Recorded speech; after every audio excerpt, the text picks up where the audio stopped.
Membuka surah dengan 3 sumpah. Asfal artinya tempat paling rendah. Apa pula yang menyebabkan mereka mendustakan tentang hari pembalasan itu?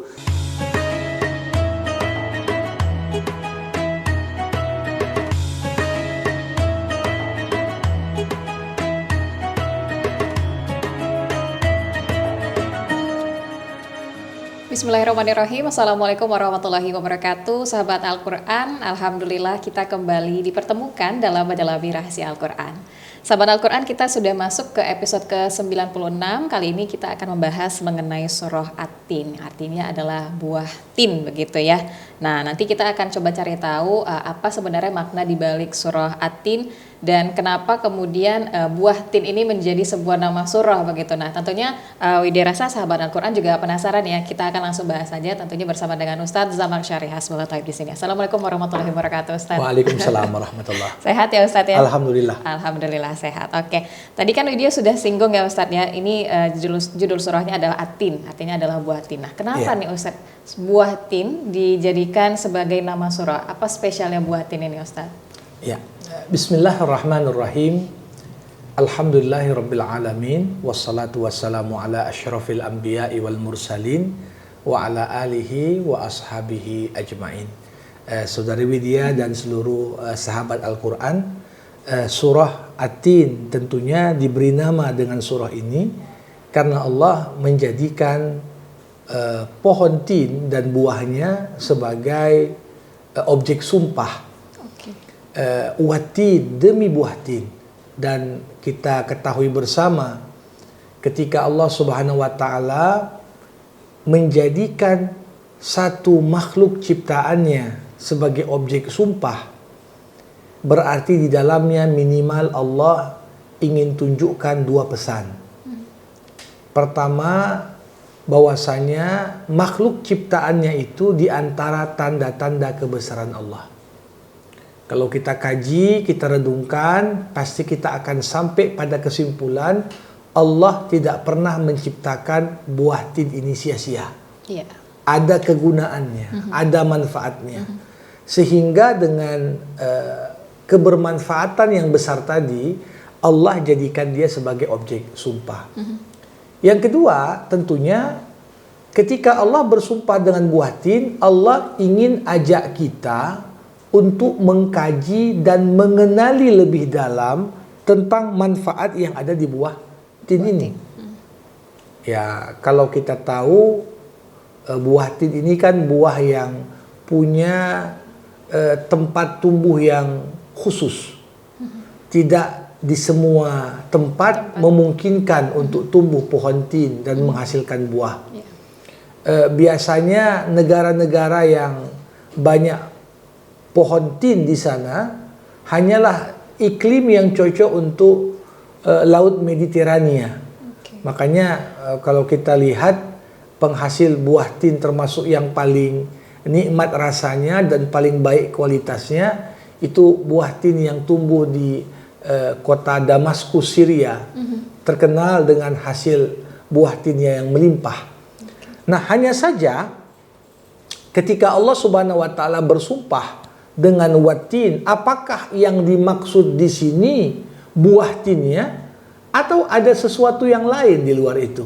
Itu dia tuh.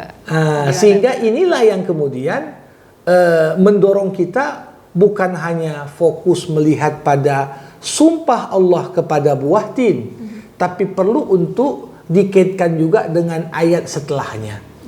Kalau kita lihat Allah Subhanahu wa taala dalam surah ini membuka surah dengan 3 sumpah. Ya, 3 ayat isinya ada 4 sumpah.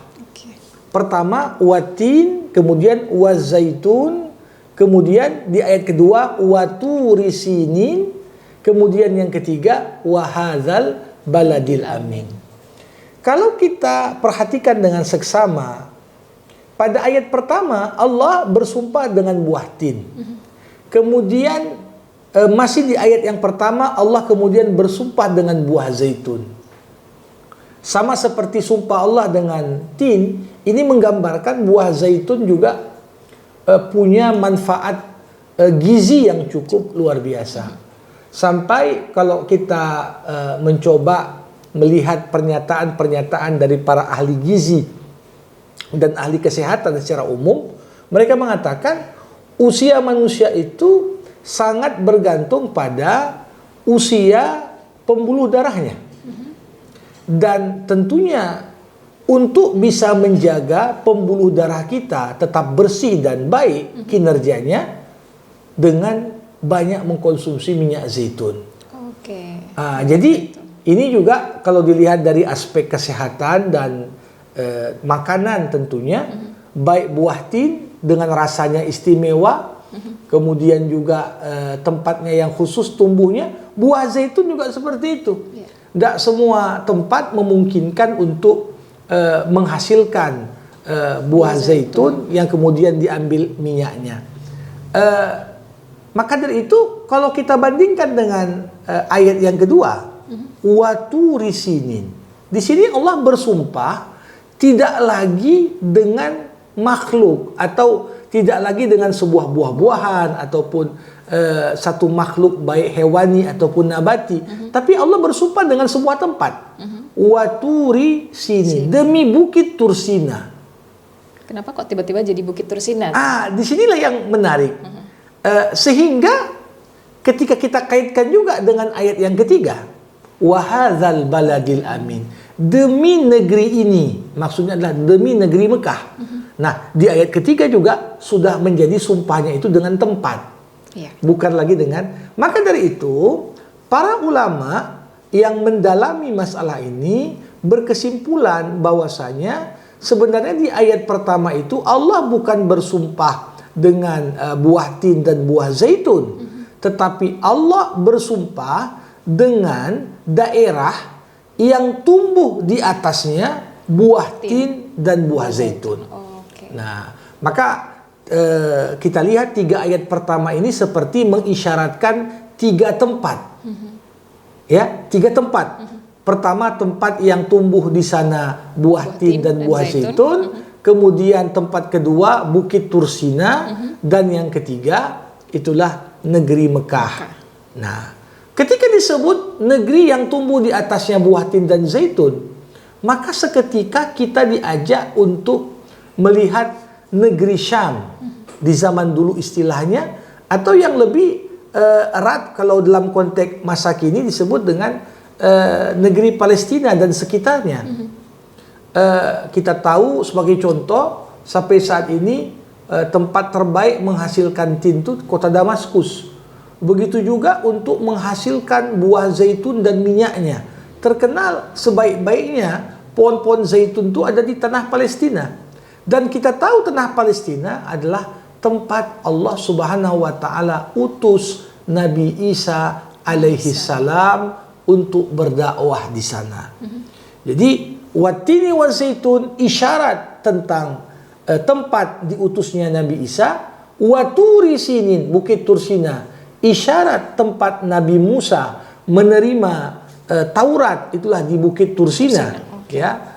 Sedangkan wahadzal baladil amin, negeri Mekah itulah tempat isyarat negeri di mana Nabi Muhammad SAW dilahirkan dan beliau diutus pertama kali untuk mendakwahi orang yang tinggal di sana. Jadi 3 ayat pertama memberikan semacam benang merah tentang potret 3 tempat di mana manusia pilihan dan terbaik menyampaikan risalah dan dakwah masing-masing. Jadi ini menjadi sebuah macam clue ya, petunjuk kepada kita untuk sampai pada kesimpulan tersebut. Namun sebagaimana yang selalu saya sampaikan, ketika kita membaca sumpah-sumpah dalam Al-Quran, yang penting bukan sekedar sumpahnya, tapi adalah merenungkan apa yang menjadi jawaban atas sumpah itu. Dan inilah yang kita temukan pada ayat keempat. Di saat Allah Subhanahu wa taala membuat statement dan pernyataan, laqad khalaqnal insan fi ahsani taqwim. Sungguh kata Allah, kami telah menciptakan manusia dalam bentuk terbaik. Nah, ini adalah sebuah pernyataan dan sebuah fakta dari semua makhluk yang ada, dari sisi penciptaan manusia ini istimewa. Kenapa? Allah ciptakan malaikat dengan akal tanpa nafsu, Allah ciptakan binatang dengan nafsu tanpa akal, dan Allah ciptakan manusia dengan akal dan nafsu. Sekiranya manusia ini mampu beriman dan bertakwa dan menjadikan akalnya sebagai sarana dia untuk beribadah kepada Allah, maka dia bisa lebih tinggi dari malaikat. Namun sebaliknya, ketika manusia menafikan akalnya, mengedepankan nafsunya, maka manusia bisa lebih hina dibandingkan binatang dan hewan. Nah, ini makna Allah ciptakan manusia dalam bentuk yang sebaik-baiknya. Kita lihat dari sisi bentuk, bagaimana manusia diciptakan memiliki tulang belakang yang tegak. Tidak ada makhluk lain yang diciptakan seperti itu. Diciptakanlah manusia ini dengan fisik yang indah. Kepala di atas, kemudian ada badan dan tangan, ada kaki. Coba bayangkan kalau sekiranya kepala di bawah atau kaki di atas. Ya, belum lagi dilihat dari sisi bagaimana Allah menempatkan segala organ tubuh manusia itu pada tempatnya. Mungkin dari sisi fungsional, kegunaan dan manfaat dari organ itu, banyak organ tubuh manusia kalah dari binatang. Tapi dari sisi bentuk dan keindahan, tidak ada yang mengingkari bentuk manusia itu makhluk yang indah. Mata manusia dengan mata kucing, tentunya manusia berbeda. Tapi dari sisi fungsi mungkin hebatan mata kucing. Mati lampu tetap tahu dia mencuri ikan, kan begitu kan? Kalau kita mati lampu nyari lilin langsung. Ya. Hidung manusia dengan hidung anjing berbeda. Tapi bagaimana indera penciuman pada anjing, dan tak pernah ada anjing kena penyakit polip atau apa. Ya, kena COVID nggak ada. Ya. Jadi ini gambaran, satu sisi fungsi kalah manusia. Kecepatan kita kalah dari binatang, tapi dari sisi bentuk dan estetika, maka tentunya manusia bisa membanggakan diri.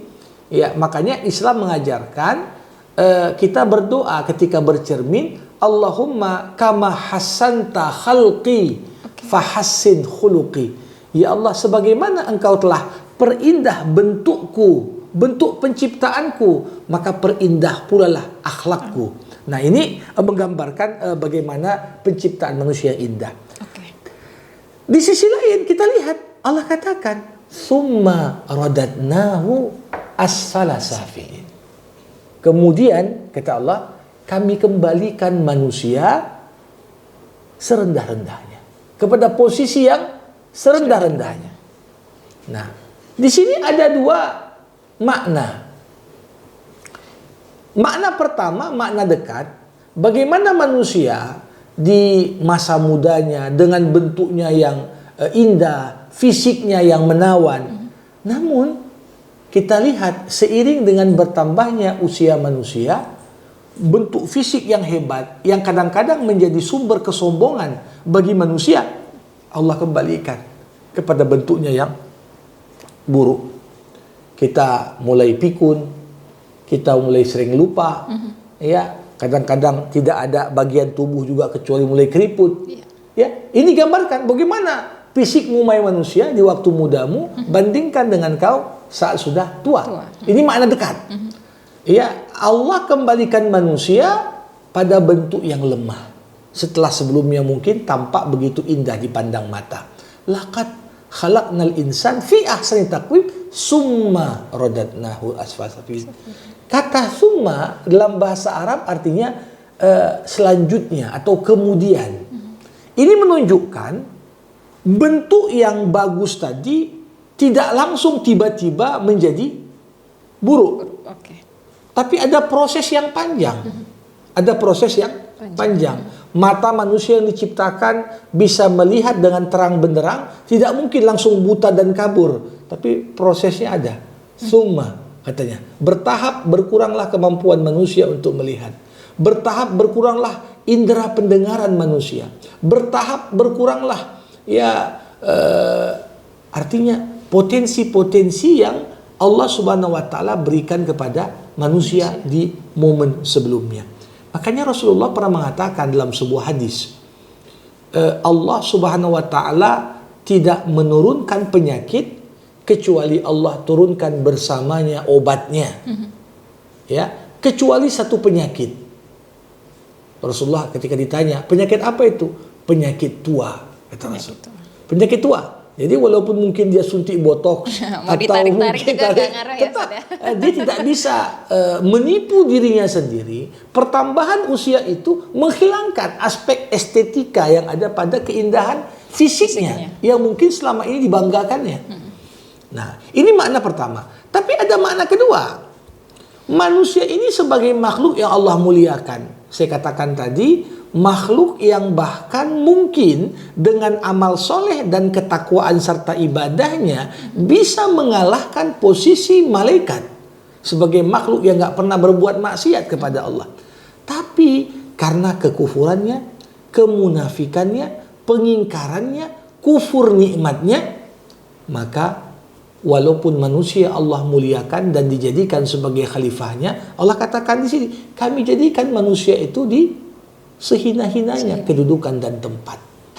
Nah, kadang-kadang kita melihat ada beberapa penyimpangan perilaku pada manusia yang muncul dewasa ini, yang bahkan pada binatang pun tak ada. Kayaknya tahu nih saya. Ya, pada binatang pun tidak ada, kita lihat di situ. Sebagai contoh, bagaimana zaman sekarang di tengah era dekadensi moral, seorang anak mau menggauli maknya. Pada dunia binatang tak ketemukan itu. Ada laki-laki dengan laki-laki. Laki-laki dengan laki-laki, perempuan dengan perempuan, dan berbagai macam penyimpangan yang ada. Tentunya di sini menggambarkan bagaimana pilihan manusia untuk menyimpang itu menjadikannya jatuh kepada kedudukan yang begitu jauh dari rahmat Allah, jauh dari kedudukan dan tempat yang sepantasnya. Ini makna juga terkantung pada summa rodadnahu asfala safilin. Jadi seakan-akan posisi yang tinggi akan jatuh kepada posisi yang rendah. Makanya kalau kita lihat ketika disebut kata asfal, asfal artinya tempat paling rendah. Sampai kita jalan pun kita sebut aspal. Aspal dari bahasa Arab, asfal. Ini menunjukkan tempat yang bisa diinjak, tempat yang biasa kita rendahkan. Begitulah bagaimana kedudukan manusia yang sebelumnya adalah makhluk yang mulia karena keputusan dan pilihannya, karena kekufurannya, karena penyimpangannya, jauhnya dia dari aturan Allah, bisa membuat dia jatuh kepada kedudukan yang begitu hina. Nah, walaupun demikian, Allah ingin sampaikan kepada kita, tiap kaedah itu punya pengecualian. Termasuk, nggak semua manusia dalam posisi yang mulia, kemudian dia menghinakan dirinya, tidak semua orang jatuh kepada sikap yang sama. Maka Allah buat di sini pengecualian, illalladzina amanu wa amilus shalihat, kecuali orang-orang yang beriman dan beramal soleh. Jadi dengan kata lain, yang sadar betul akan kedudukannya yang mulia di sisi Allah, sehingga dia tidak bersikap yang membuat dirinya itu menjadi hina dan jatuh, hanyalah orang yang beriman. Kalau kita tidak memiliki landasan iman dalam hati, maka kadang-kadang kehampaan iman itu yang membuat manusia punya kecenderungan untuk menyimpang, punya kecenderungan untuk melakukan sesuatu yang bahkan menyakiti diri dan menghinakan dirinya sendiri. Jadi seakan-akan Allah ngomong, aku nggak pernah hinakan kalian wahai manusia, tapi kalianlah yang memilih untuk menghinakan diri kalian sendiri. Dan satu-satunya penghalang yang bisa membuat manusia tidak kehilangan akal sehatnya, tidak kehilangan kemuliaan yang ada pada dirinya, ketika dia memakai pakaian iman dan beramal soleh. Jadi bisa dikatakan iman dan amal soleh inilah yang membuat manusia tetap menjadi manusia. Membuat manusia tetap menjadi manusia. Ya, karena manusia mungkin bentuknya manusia, tapi sesungguhnya ia telah kehilangan kemanusiaannya. Nampak ada orang dalam kondisi yang pantas untuk dikasihani, dibantu, ditolong. Tapi mungkin karena kepentingan kita tak pedulikan. Itu bukan urusanku, silahkan saja kau urus dirimu sendiri. Nah, ketika seorang mengabaikan apa-apa yang seharusnya dia tunjukkan solidaritas dan kepeduliannya untuk membantu, kita abaikan itu. Maka sesungguhnya manusia ketika itu telah kehilangan nilai-nilai kemanusiaannya. Nah, jadi iman dan amal soleh inilah yang menjadi bekal penting kita tetap menjadi manusia seutuhnya. Manusia yang Allah muliakan, manusia yang menghindarkan diri yang dapat membuat kita menjadi hina. Ya. Nah, apa balasan bagi orang yang beriman beramal soleh? Falahum ajrun ghairu mamnun. Kalau kita beriman, beramal soleh, kita bantu sesama, kita pelihara nilai-nilai kemanusiaan kita, Allah katakan bagi mereka pahala dan balasan yang gak terputus. Nah, dalam agama kita kan mengenal ada yang namanya sedekah jariah. Sebuah perbuatan baik yang kita kerjakan, yang pahalanya gak berhenti, walaupun amal baik itu sudah selesai. Seorang menghadiahkan mushaf. Ketika mushaf itu dibaca orang lain, maka terus mengalir pahala kepada yang berwakaf mushaf itu. Seorang nanam pohon. Pohon itu menghasilkan buah, menghasilkan dedaunan ranting yang teduh. Kalau kepanasan orang berteduh di bawah pohon itu, mengalir pahala kepada yang nanam pohon itu pertama kali. Jadi orang yang beriman, beramal soleh, maka iman dan amal soleh ini menjadikan setiap amal perbuatannya itu mengalirkan pahala tak terputus. Jadi banyak sekali ya ajaran-ajaran dalam agama supaya kita itu mengupayakan dan melakukan amal-amal kebaikan yang gak berhenti walaupun perbuatan kebaikan itu telah selesai. Berarti setelah ngerjain satu kebaikan harusnya dilanjut dengan kebaikan yang lain gitu ya Ustaz? Atau satu kebaikan yang pahalanya bisa terus mengalirkan pahala. Ya, seorang sebagai contoh kata Nabi disuruh kita membuat sumur. Bayangkan berapa banyak sumur kita pakai, itu dibuat orang-orang sebelum kita. Selama sumur itu digunakan untuk kebaikan, untuk minum, untuk mencuci, untuk mandi, untuk berwudu, untuk apapun tujuannya, mengalir pahala untuk yang buat sumur pertama kali. Ketika seorang sebagai contoh membangun masjid, ya, masjid itu masih digunakan untuk majelis taklim, untuk baca Quran, untuk berbagai aktivitas ibadah, ya. Orang sholat di sana mengalir pahala untuk yang bangun masjid pertama kali. Nah, ini makna dari kebaikan yang tak terputus-putus. Dan tentunya itu kuncinya ada pada aktivitas yang kita kerjakan dengan landasan iman dan amal soleh. Nah, lantas Allah Subhanahu wa taala di ayat ke-7 mengatakan kepada kita, "Fama yukadzibuka ba'du biddin." Apa pula yang menyebabkan mereka mendustakan tentang hari pembalasan itu setelah Nabi Muhammad menyampaikan keterangan yang begitu jelas. Jadi, seperti ayat ini mencela dan menghinakan orang yang mendustakan adanya hari kebangkitan. Apa belum jelas, kata Allah? Apakah kalian masih ragu hari kebangkitan itu ada? Padahal sudah begitu banyak argumen, bukti-bukti, dalil-dalil yang menunjukkan dibangkitkannya manusia dari kematian pada hari kiamat kelak itu bukan sesuatu yang mustahil bagi Allah. Mudah di sisi Allah Subhanahu wa taala. Nah, barulah penutup dari surah ini ketika Allah mengatakan alaisallah biahkamil hakimin, bukankah Allah sebaik-baiknya yang bijaksana? Bukankah Allah sebaik-baiknya yang membuat hukum? Ini pertanyaan dari Allah. Makanya dianjurkan kalau kita bukan dalam solat, bukan dalam solat. Ketika kita baca alaihissallah bi ahkamil hakimin, Nabi Muhammad menjawab pertanyaan ini dengan mengatakan bala wa ana ala dzalika minasyahidin. Benar ya Allah, aku termasuk orang-orang yang bersaksi. Kenapa? Ini salah satu cara kita mentadabburi Al-Quran. Ketika ada pertanyaan yang dilontarkan Allah kepada kita, maka kita respon pertanyaan itu dengan menjawabnya. Tapi tentunya kenapa nggak dianjurkan dalam sholat? Karena supaya kita tidak mengucapkan dalam sholat apa yang bukan bacaan sholat. Ya, tapi di luar sholat, ketika kita membaca, ini dianjurkan. Bahkan dapat pahala, artinya dapat pahala tadabbur ketika kita menjawab pertanyaan-pertanyaan seperti itu sesuai dengan jawaban yang diajarkan Nabi ketika membaca pertanyaan-pertanyaan seperti ini. Bala wa ana ala dzalik minasyahidin. Allah lah Tuhan yang paling adil.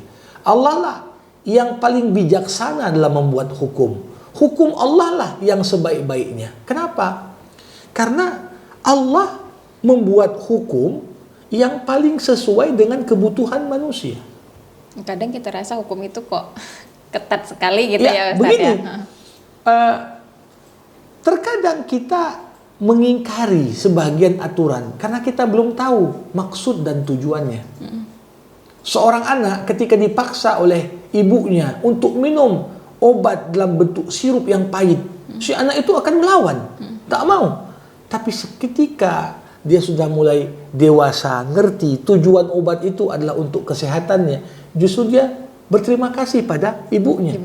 Walaupun mungkin dulu dia tendang ibunya, dia menangis, meraung-raung, memukul dan lain sebagainya, menolak untuk diberikan obat itu. Tapi begitulah. Nah, ketika kita sadar apapun yang Allah buat itu kebaikan untuk kita, kita bersyukur dan berterima kasih kepada Allah. Sebaliknya, hukum buatan manusia selalu banyak kekurangannya. Makanya aturan buatan manusia itu selalu membutuhkan revisi. Buat undang-undang setelah berapa tahun revisi, kemudian revisi, kemudian batalkan, buat aturan baru. Yang kemudian juga tidak lepas dari kekurangan-kekurangan.